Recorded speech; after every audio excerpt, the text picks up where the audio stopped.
Assalamualaikum warahmatullahi wabarakatuh. Alhamdulillahi hamdan katsiran tayyiban mubarakan fih kama yuhibbu rabbuna wa yarda. Wa asyhadu an la ilaha illallah wa asyhadu anna Muhammadan abduhu wa rasuluh sallallahu alaihi wasallam tasliman katsira. Allahumma salli wa sallim wa barik ala nabiyyina Muhammadin wa ala alihi wa ashabihi wa man tabi'ahu ila yaumiddin amma ba'd. Para jamaah, Bapak Ibu serta saudara-saudara yang dirahmati oleh Allah,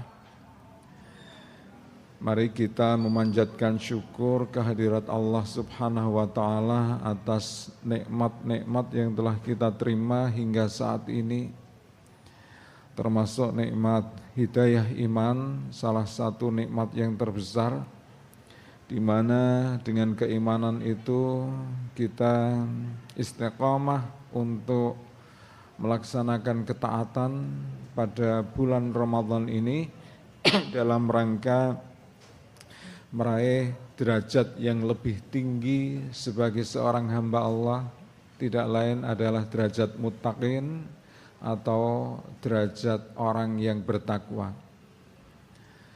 Bapak Ibu, sore ini usai hujan deras, maka ini menjadi saat yang bagi sebagian orang itu payah untuk melaksanakan ketaatan, sehingga kalau kita melaksanakan ketaatan pada kondisi di mana kita itu harus bersusah payah, maka ketaatan semacam itu akan mendapatkan pahala lebih besar di sisi Allah. Sebagaimana Nabi SAW itu bersabda, ajraka ala qadri nasabika.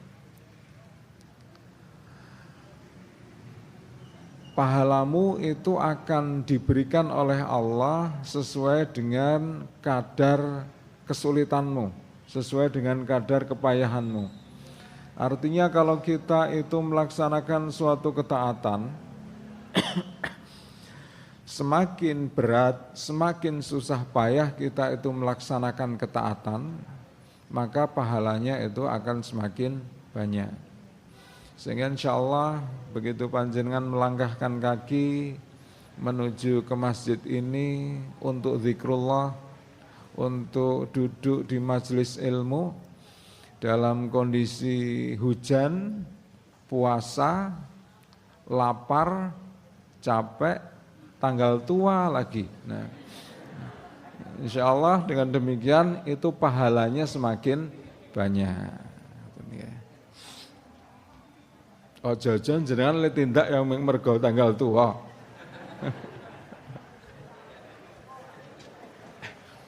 Karena kan ada yang ketika tanggal muda malah hilang semangatnya.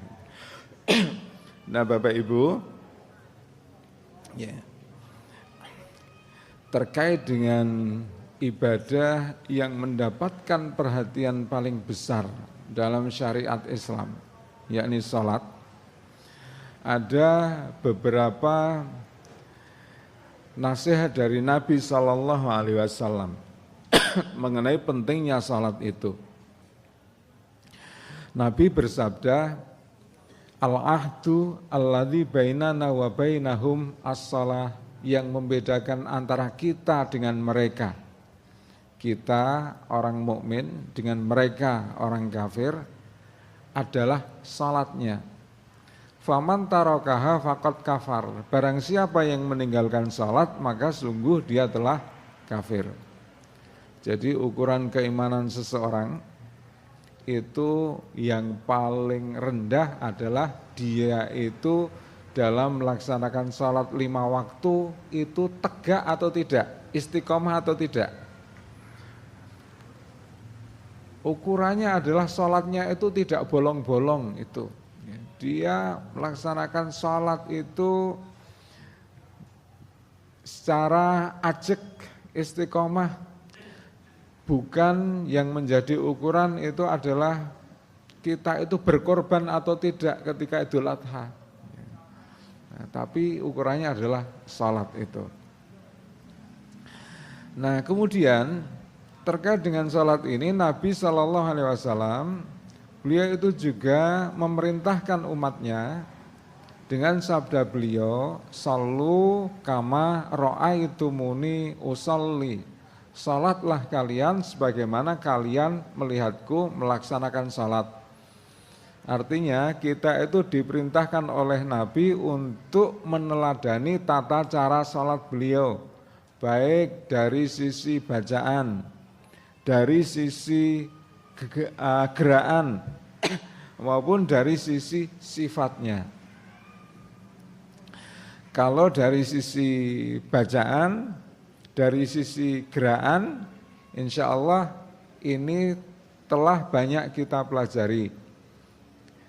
Mungkin kita mempelajarinya itu sejak ketika kecil dulu, ketika SD. Nah, yang diajarkan itu biasanya ini gerakan dan bacaan, hal yang bersifat global. Dan biasanya kebanyakan orang itu sampai tua, sampai seusia kita saat ini kebanyakan ya, itu tata cara sholatnya itu adalah mengikuti sesuai apa yang ia pelajari ketika SD atau ketika ngaji saat kecil dulu. Padahal yang diajarkan waktu kecil itu adalah tata cara sholat yang bersifat global, yang bersifat garis besar. Karena selain yang bersifat garis besar itu, ada lagi yang bersifat rinci, yang bersifat detail, yang bersifat kecil, atau yang disebut sebagai sifat sholat. Nah, terkait dengan sifat sholat ini, saat kecil, saat kita belajar sholat pertama kali, sifat sholat itu tidak diajarkan. Ketika kita itu belajar tata cara sholat waktu kecil, itu kita misalnya diajari ketika bertakbir, kita mengangkat tangan. Tapi di situ tidak dijelaskan bahwa telapak tangan itu harus menghadap ke arah kiblat. Tidak dijelaskan bahwa telapak tangan itu harus diangkat sejajar dengan pundak atau sejajar dengan kedua telinga. Waktu kecil kita cuma diajari kalau kita itu bertakbir kita mengangkat tangan dengan mengucapkan Allahu Akbar. Begitu juga saat kita itu sujud. Saat sujud kita tidak dijelaskan bagaimana posisi driji, jari-jari tangan kita atau jari-jari kaki kita saat sujud tidak dijelaskan. Padahal dalam beberapa hadis itu dijelaskan secara rinci bahwa ketika bersujud maka jari kita itu diperintahkan untuk menghadap ke arah kiblat, termasuk jari kaki. Gitu. Nah, ini hal-hal yang bersifat detail, yang bersifat rinci, yang tidak pernah diajarkan ketika kita itu belajar mengenai tata cara atau kaifiyah salat ketika kecil, ketika pertama kali. Nah, padahal Nabi SAW itu memerintahkan agar kita itu salat itu sebagaimana yang beliau lakukan, baik dari sisi ucapan, gerakan, maupun detail atau sifat-sifat salat itu. Sesuatu yang bersifat detail, sesuatu yang bersifat rinci, itu kadang-kadang kita remehkan, kadang-kadang kita sepelekan. Yang penting kalau kita itu sujud ketika salat, ya sujud gitu aja. Kita tidak pernah memperhatikan apakah hidung kita itu menempel pada lantai atau tidak, gitu kan? Padahal ketika sujud itu ada perintah Nabi, misalnya Nabi mengatakan begini, umirtu an asjuda ala sab'ati a'zum, aku diperintahkan untuk bersujud di atas 7 tulang. 7 tulang itu apa saja? Alal jabhati, di atas tulang dahi. Wa asyara biyadihi ala anfihi, dan Nabi itu sekaligus menunjuk dengan jarinya ke arah hidungnya. Artinya ketika kita itu diperintahkan bersujud dengan menempelkan dahi, kening, itu sekaligus hidung kita itu juga menempel ke tempat sujud. Ini satu, dahi dan hidung dihitung satu. Kemudian yang kedua, wa alal yada ini, dan di atas 2 telapak tangan. Wa ala rukbata ini, dan di atas 2 lutut. Wa ala atrafil qadamain, dan di atas ujung kedua kaki. 7. Nah, ini bersifat detail, ya. Sehingga kadang-kadang kita tidak memperhatikan bahwa saat sujud itu kita harus menempelkan hidung kita ini. Nah, sesuatu yang kelihatannya kecil ini, yang detail ini lebih sering kita sepelekan. Padahal ini tidak sepele. Kenapa kok tidak sepele? Buktinya Nabi memerintahkan, umirtu an asjuda, aku diperintahkan untuk bersujud di atas 7 tulang. Kemudian yang kedua adalah bahwa hadis-hadis ini ternyata diriwayatkan oleh para imam ahli hadis.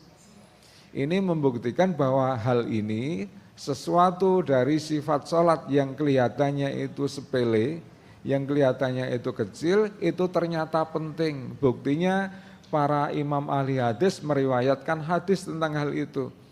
Kalau tidak penting tentu tidak diriwayatkan. Nah, dengan demikian maka perlu kita itu mengkaji, introspeksi mengenai tata cara sholat kita. Apakah tata cara sholat kita yang kita kerjakan selama ini itu hanya berdasarkan hafalan ketika SD, atau memang pengetahuan kita atau pemahaman kita mengenai tata cara sholat itu telah kita perbarui lewat ngaji. Kalau ternyata kita masih hafalan, maka perlu bagi kita untuk memperbarui tata cara sholat kita itu, menyempurnakan tata cara sholat kita itu lewat thalabul ilmi, lewat ngaji.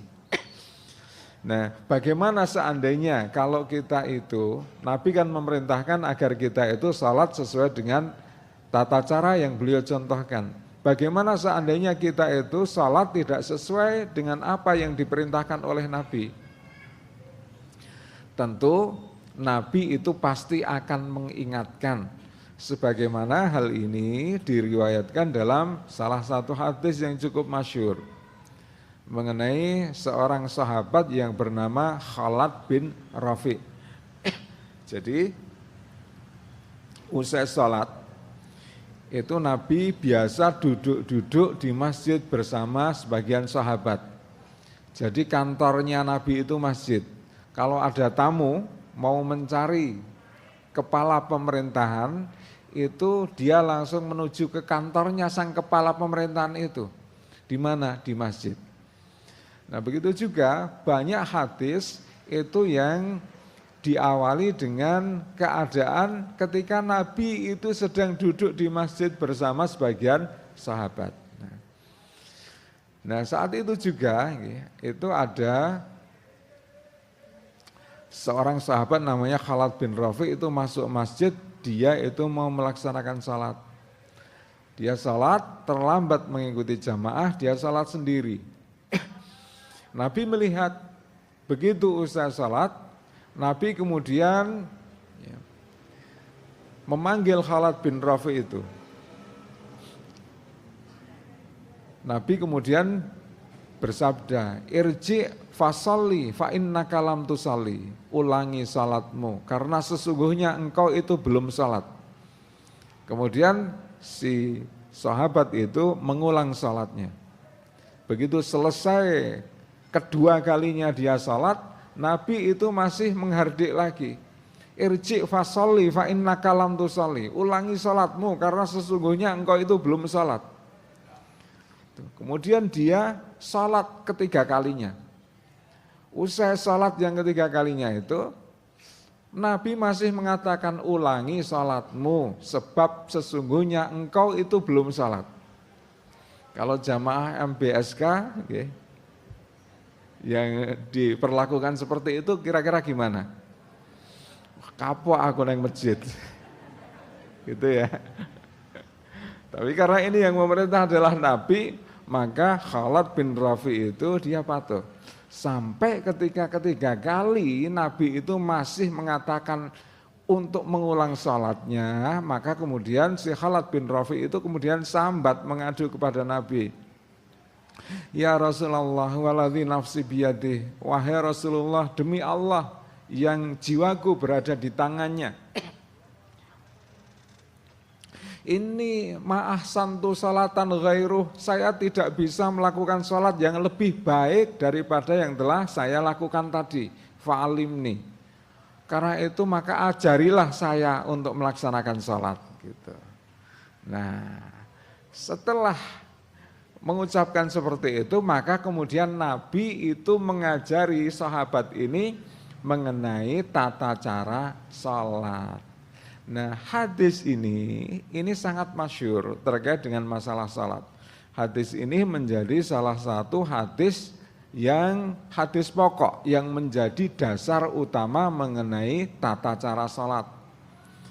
Para ulama menyebut hadis ini dengan sebutan hadis al-musi'u salatuhu, hadis mengenai orang yang salah dalam salatnya.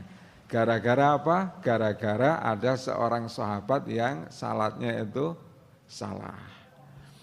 Nah, kemudian Nabi itu menjelaskan mengenai cara salat itu. Idza qumta ila shalah fakabbir. Kalau engkau itu berdiri untuk melaksanakan salat, maka bertakbirlah. Maksudnya adalah takbiratul ihram. Tsumma qra' ma tayassara ma'aka minal Qur'an. Kemudian bacalah ayat Qur'an yang mudah bagimu. Maksudnya setelah Al-Fatihah. Yang mudah bagi kita apa? Katanya kalau imami sholat Jumat harus sabihis, tidak harus. Kalau imamnya hafalnya kulhu ya silahkan baca kulhu, enggak usah baca sabihis. Kemudian summarka hatta tatma'inna raki'an. Kemudian rukuklah sampai engkau itu rukuk dengan tumakninah. Summarfa ra'saka hatta tatma'inna qa'iman. Kemudian angkatlah kepalamu dari rukuk sampai engkau itu berdiri dengan tumakninah. Summasjud hatta tatma'inna sajidan. Kemudian sujudlah engkau sampai engkau itu sujud dengan tumakninah. Sumajlis hatta tatma'inna sajalisan. Kemudian duduk antara dua sujud sampai engkau itu duduk dalam kondisi tumakninah. Dijelaskan oleh Nabi sampai salam, kemudian Nabi itu menutup dengan sabda beliau, summa fa'al dzalika fi kulli salatika kullaha. Kemudian kerjakan yang seperti itu setiap engkau itu melaksanakan salat. Nah, Nabi itu menjelaskan bahwa tata cara salat itu berdiri, idza qumta ila shalah, berdiri. Kalau begitu berdiri itu merupakan rukun salat wajib. Kalau salat wajib dia mampu untuk berdiri, kok dia melaksanakannya sambil duduk atau sambil tiduran, maka salatnya tidak sah. Karena salat wajib, qiyam atau berdiri itu menjadi rukun salat wajib. Beda dengan salat sunat. Untuk salat sunat meskipun kita kondisinya sehat, tidak punya uzur, gitu nggih. Itu kita boleh melaksanakan salat itu sambil duduk. Kita bangun malam misalnya, mau salat malam, kok rasanya berat, ngantuk, aras-arasen, tanggal tua pisan biasanya nggih. Tapi kalau ditinggalkan kok eman-eman, maka kita bisa melaksanakan sholat itu dengan cara duduk. Ini sholat sunat. Tapi takmir masjid jangan lantas berinisiatif. Kalau begitu untuk sholat tarawih kan sholat sunat kita gelari kursi aja. Menyelisih sunnah yang seperti itu. Nah, kemudian bertakbir, takbiratul ihram, kemudian membaca Al-Fatihah sampai salam. Dan semua itu ternyata telah dikerjakan oleh Khalid bin Rafi. Tapi kenapa meskipun Khalid bin Rafi itu telah melaksanakan sholat dengan cara demikian, Nabi mengatakan sesungguhnya engkau itu belum sholat. Kenapa kira-kira? Karena Nabi di situ memberikan tekanan pada 4 hal. Sumarka hatta tatma'inna raki'an. Rukuklah engkau dengan tumak ninah. Sumarfa ra'saka hatta tatma'inna qa'iman. Kemudian bangkitlah engkau dari ruku atau i'tidal itu dengan tumak ninah. Kemudian sujudlah engkau dengan tumak ninah, duduklah antara 2 sujud dengan tumak ninah. 4 hal, ruku, i'tidal, sujud, kemudian duduk antara 2 sujud. Nabi memerintahkan agar semua itu dikerjakan dengan cara tumak ninah, dengan cara tenang, tidak tergesa-gesa. Dan dengan menempatkan persendian serta anggota badan itu pada tempatnya sesuai kondisi gerakan salatnya. Itu yang disebut sebagai tumak ninah.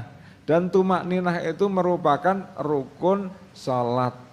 Sedangkan Khalid bin Rafi itu meninggalkan tumak ninah tersebut. Sehingga karena tumak ninah itu ditinggalkan, padahal tumak ninah itu rukun salat, maka salatnya itu menjadi tidak sah. Karena itu maka Nabi memerintahkan kepada Khalid bin Rafi itu untuk mengulang salatnya. Ya jadi ya Bapak Ibu, yang namanya tumak ninah itu merupakan salah satu rukun salat yang harus dikerjakan pada setiap gerakan salat, terutama 4 hal. 1 ruku', 2 i'tidal, 3 sujud, 4 adalah duduk di antara 2 sujud itu. Kebanyakan kaum muslimin itu kalau melaksanakan salat itu mereka telah melaksanakan rukun-rukun salat itu secara sempurna biasanya.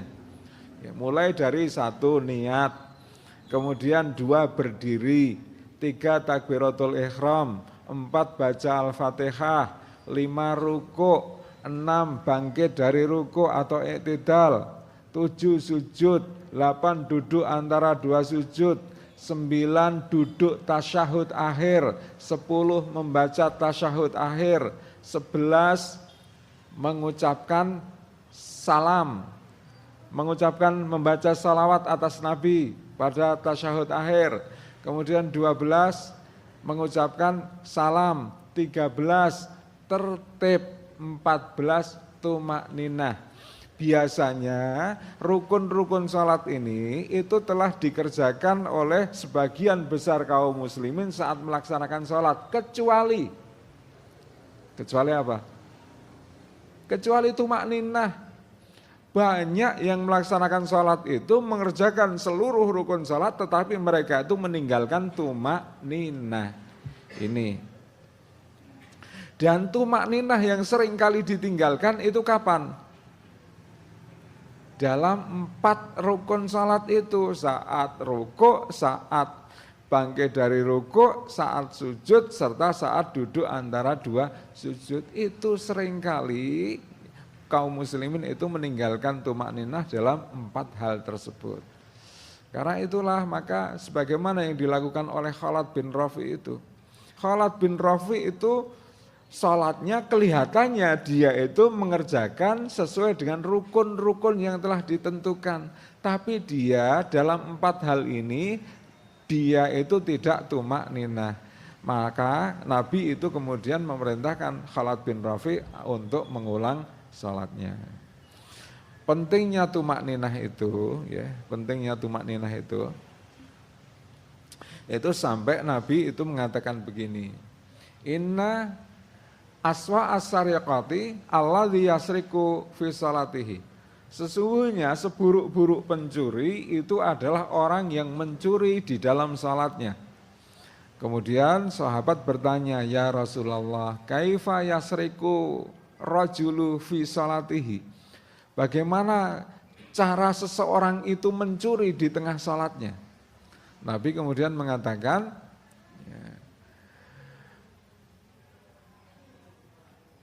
yusalli alladzina la yatimmu alladzina yatimmu ruku'ahu wala sujudahu. Yakni orang itu ketika sholat dia itu tidak menyempurnakan rukuknya serta tidak menyempurnakan sujudnya. Tidak menyempurnakan rukuknya itu gimana? Tidak menyempurnakan rukuk itu ada beberapa kemungkinan. Satu, dari sisi gerakan, yang namanya rukuk itu kita diperintahkan untuk meluruskan punggung. Meluruskan punggung itu kalau dihitung pakai busur derajat ya kira-kira 90 derajat. Ya. Para ulama itu sampai mengatakan begini, kalau rukuk yang lurus itu seandainya di atas punggung ini ditaruh telur, telurnya tidak glinding, lebih-lebih telur ceplok gitu ya. Ini yang namanya tumak ninah. Jadi kalau seseorang ketika rukuk itu posisi punggungnya ini tidak lurus, nah ini namanya tidak tumak ninah. Kecuali kalau dia sakit punggung, ada uzur, kula bar kecetit boyoke, ya enggak apa-apa, yang namanya uzur kok. Nah kemudian yang kedua adalah dia itu menyempurnakan zikir-zikir ruku atau zikir-zikir sujud atau zikir-zikir gerakan salat itu secara sempurna. Jadi ketika dia itu ruku, dia itu belum mulai membaca zikir ruku kecuali kalau punggungnya itu sudah lurus, sudah mapan. Ketika mapan baru dia itu membaca zikir ruku. Dan dia itu baru bangkit dari rukuk ketika dia itu telah usai membaca zikir rukuk. Itu yang disebut sebagai tumak ninah. Termasuk kalau misalnya begini, panjenengan kalau sujud itu di antara bacaan sujud kan ada subhana rabbiyal a'la. Subhana rabbiyal a'la itu panjenengan baca berapa kali? Subhana rabbiyal a'la salasan wadzalika adnahu. Membaca subhana rabbiyal a'la itu 3 kali dan 3 kali itu paling sedikit. Sehingga ketika kita itu membaca zikir tersebut saat sujud, kan ada beberapa pilihan bacaan ya. Saat sujud kita membaca zikir tersebut subhana rabbiyal a'la, maka kita membaca itu minimal 3 kali. Kalau kita membacanya cuma sekali, itu berarti kita tidak tumak ninah. Tapi kalau kita membaca doa yang lain, misalnya subhanakallahumma rabbana wa bihamdika allahumma firli, maka yang seperti itu boleh dibaca 1 kali. Nah kemudian terakhir, begitu pentingnya kita itu memperhatikan detail sholat, memperhatikan tata cara sholat kita yang selama ini kita kerjakan itu. Apakah telah sesuai dengan apa yang diajarkan oleh Nabi atau belum? Itu sampai Nabi itu beliau mengisahkan ada seseorang itu yang sholat bertahun-tahun itu sholatnya tidak diterima. Nabi mengatakan annar rajula yusalli sittina sanatan falam tuqbal lahu shalah. Ada seseorang yang dia itu melaksanakan sholat itu 60 tahun lamanya, tapi tidak ada satupun sholatnya yang diterima. 60 tahun melaksanakan sholat, tapi enggak diterima. Kenapa kok enggak diterima? Sahabat bertanya, ya Rasulullah, limadza, kenapa kok enggak diterima? Nabi kemudian mengatakan, la'allahu ayatima ruku'ahu walam yatimma sujudahu. Sebab kadang-kadang ketika sholat, dia itu menyempurnakan rukuknya tapi tidak menyempurnakan sujudnya. Atau sebaliknya, wala'allahu ayatimma sujudahu walam yatimma ruku'ahu. Kadang-kadang dia menyempurnakan sujudnya tapi rukuknya tidak sempurna. Ini yang membuat salatnya itu tidak diterima. Tidak menyempurnakan rukuknya gimana? Tidak tumak ninah. Tidak menyempurnakan sujudnya seperti apa? Mungkin dia itu satu tidak tumak ninah, kemudian yang kedua saat bersujud dia itu hanya bagaikan ayam yang mematuk saking cepatnya. Nah itu dikerjakan setiap salat sampai genap 60 tahun sehingga salatnya itu tidak diterima. Karena itu maka mari kita melihat apakah salat kita itu sudah kita kerjakan itu genap 50 tahun. Kalau misalnya genap 50 tahun itu tetap harus berhati-hati, apalagi 50 tahun, wong yang 60 tahun saja ada yang tidak diterima. Nah Bapak Ibu, para jamaah rahimakumullah, jadi terkait dengan perintah Nabi Sallallahu Alaihi Wasallam untuk melaksanakan sholat sebagaimana yang beliau teladani, maka meskipun kita itu telah terbiasa melaksanakan sholat, telah hafal dengan tata cara sholat, namun jangan sampai kita itu beranggapan karena aku telah puluhan tahun melaksanakan sholat maka tata cara sholatku pasti benar, jangan sampai. Buktinya ada orang yang 60 tahun sholat tapi ternyata sholatnya tidak diterima. Jadi untuk mengetahui apakah sholat kita itu sudah benar atau belum, kita perlu mempelajari mengenai kaifiyah atau tata cara sholat. Bagaimana caranya? Ya tentu saja kita harus ngaji. Silahkan panjenengan menghadiri pengajian malam Ahad misalnya di sini ba'dal maghrib. Itu sering saya menyampaikan mengenai kaifiatus shalah, tata cara salat itu. Atau panjenengan membaca sendiri. Tapi membaca sendiri itu juga harus ada yang mengarahkan. Untuk apa? Untuk lebih memahami mengenai tata cara salat, serta untuk lebih memastikan apakah salat kita itu sudah sesuai dengan teladan Nabi atau belum. Semoga Allah senantiasa memberikan hidayah, memberikan semangat bagi kita untuk melaksanakan ketaatan, sekaligus untuk thalabul ilmi hingga akhir hayat kita nanti. Saya kira demikian, semoga bermanfaat, ada kurang lebihnya mohon maaf. Saya akhiri, nasrun minallah wa fathun qarib wa basyiril mu'minin. Wassalamualaikum warahmatullahi wabarakatuh.